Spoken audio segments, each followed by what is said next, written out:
ये कहा जयंत घोषाल ने कि अब तो तारीखों का ऐलान हो गया है, अब सिर्फ ममता की जिम्मेदारी नहीं है, आपकी भी है। इसके बाद आऊंगी शुभांकर जी। देखिए, जयंतो जी से मैं पूरी विनम्रता से थोड़ा संशोधन करना चाहूंगा। हमारी जिम्मेदारी नहीं है, चुनाव आयोग की जिम्मेदारी है। दूसरा मैं कहना चाहूंगा, जो सेंट्रल पैरामिलिट्री फोर्सेज वहां पर रहते हैं डिप्लॉयड, उनका कार्य ये होता है कि किसी स्थान या व्यक्ति जिसकी सुरक्षा में वो लगे हैं उसकी सुरक्षा को सुनिश्चित करना, और यदि उस स्थान या व्यक्ति पर कोई हिंसात्मक हमला होता है तो जरूरत पड़ने पे वो गोली भी चला सकते हैं। परंतु अगर वहां आपस में किसी प्रकार का लड़ाई झगड़ा हो रहा है तो किसी को गिरफ्तार करना, रोकना, यह स्थानीय पुलिस का ही कार्य है, तो यह उन्हीं को करना पड़ेगा। वहां पर सेंट्रल पैरामिलिट्री फोर्सेस के पास वो अधिकार नहीं है कि वो जाकर किसी हिंसा के मामले में किसी को पकड़कर गिरफ्तार कर सकें, जेल ले जा सके अथवा मजिस्ट्रेट के सामने ले जा सके। इसलिए मेरा यह मानना है कि यहां पर एक बार पुनः बंगाल की पुलिस को देखना होगा। हां, जहां तक चुनाव आयोग की बात है, मेरा मानना है कि चूंकि अब चुनाव आचार संहिता लग चुकी है, चुनाव आयोग इस विषय पर पूरी सतर्कता से नजर रख रहा होगा, और हम आशा करेंगे कि चुनाव आयोग इन चीजों का संज्ञान लेते हुए अब वह प्रभावी कदम उठाए ताकि उपद्रवी तत्वों की यह हिम्मत न पड़े कि वो निष्पक्ष चुनाव में भय का वातावरण पैदा करके उसमें किन्हीं भी लोगों को निष्पक्ष निर्भीक चुनाव करने से। ठीक है जयंतो जी, जल्दी से कमेंट। वो कह रहे हैं चुनाव आयोग, सरकार नहीं।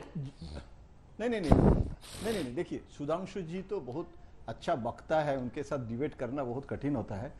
मैं विनम्रता के साथ मैं भी सुधांशु जी कह रहा हूं कि ये जो फ्लैग मार्च कर रहे हैं पैरामिलिट्री, इसका कारण क्या है? इसका कारण है कि कॉन्फिडेंस जो है वो स्टेट पुलिस के खिलाफ जो स्टेट बीजेपी कह रहे हैं उसके काउंटर करने के लिए, कि ऐसी स्थिति हो जाए कि लॉ एंड ऑर्डर में जो डिटोरेशन है उसको चेक करे।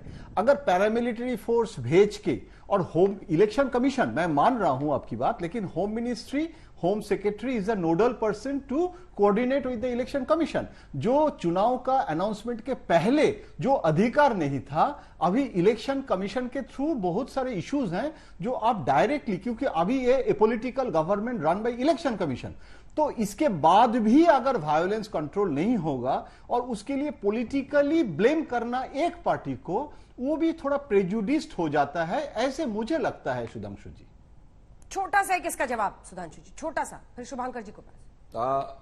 बस छोटा।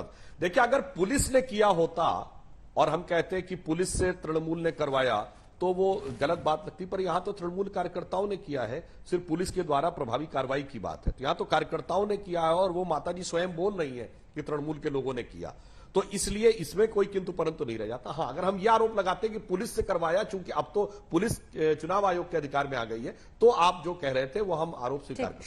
शुभांकर जी आपका कमेंट, आप बहुत देर से हाथ उठा रहे हैं।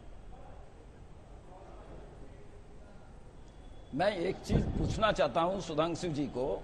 जे देखिए, उन्होंने बताया 8 साल से कार्यकर्ता, भाजपा का, बीजेपी का कार्यकर्ता निधन हो रहा है।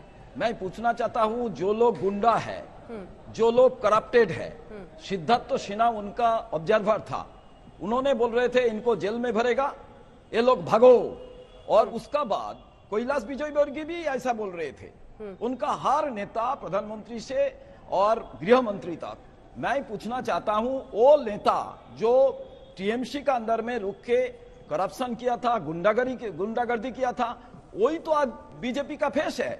दिलीप घोष फेस नहीं है, उन्होंने ही फेस है। एक एक करके मैं नाम बताना नहीं चाहता हूं, you just see. And second, जो मैडम अभी बोल रही थी जे बंगाल में महिला ऐसा, उनका तो आवाज मैं नहीं सुना कोई चैनल में। जब हाथरस का इंसिडेंट हुआ था, जिप कर दिया गया था, सिद्धाड़ा तोड़ दिया गया था, उनको जला दिया गया था, तो अब उनका आवाज कहां था? आज आई वेलकम किया है उन्होंने। बंगाल का कोई अत्याचार होगा, देश का हर कोना से कोई आदमी उसका विरोध में बोल सकता है, बोलिए।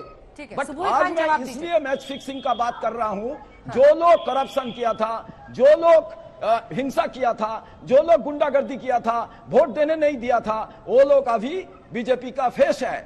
1 to 10 पीपल आज देखिए वो घूम रहा है बंगाल में।